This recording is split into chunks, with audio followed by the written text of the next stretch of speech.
Infections are still rising in many parts of the country. In some areas, hospitals are at capacity and their healthcare workers are stretched very thin. So a hospital in Houston is turning to virtual ICUs to try to take pressure off its staff. Doctors and nurses say it allows them to provide the same quality of care. The only difference is they can do it remotely. NBC's Ellison Barber got a look inside.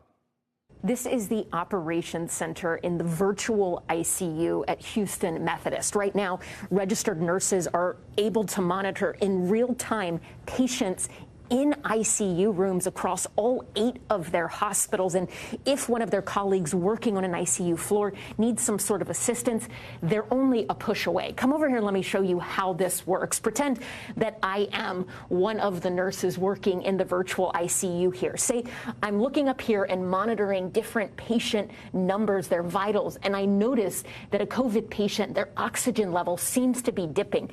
Not only can I notice it up on this screen and alert the doctors and nurses in the ICU, but I can also look inside the room. Watch this. I can zoom in here to try and get a better read on the oxygen flow. I can look at this as a nurse maybe is outside the door putting on their PPE to safely go inside the room and give them a bit of a heads up. So maybe I can start brainstorming ideas to help that patient a little bit faster. This isn't something that Houston Methodist started doing solely because of the pandemic, but they say it has been a vital resource during COVID surges, especially as they've dealt with staffing issues.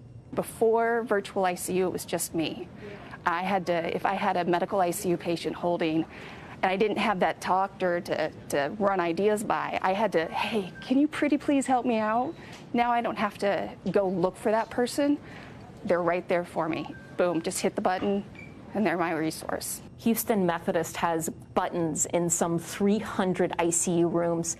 That green one right there, where if someone on the other side needs help, needs assistance from the virtual ICU, they can push that button and almost instantly get assistance. On other floors, like say the emergency room, they have carts like this that function in a similar way. Pretend in this scenario that I'm an ER nurse who is treating a patient that needs to go to the ICU, but because we're at capacity and we don't have enough staff, that patient is staying in the ER. I can push this button and pretty quickly, hi, Laura, talk to a nurse on the other side. Say my skill set is as an ER nurse doesn't make me feel entirely comfortable dealing with a patient who has been on a ventilator for an extended period of time, and I want to wean them off that ventilator. I can call someone like Laura here through this cart and get real-time guidance and advice.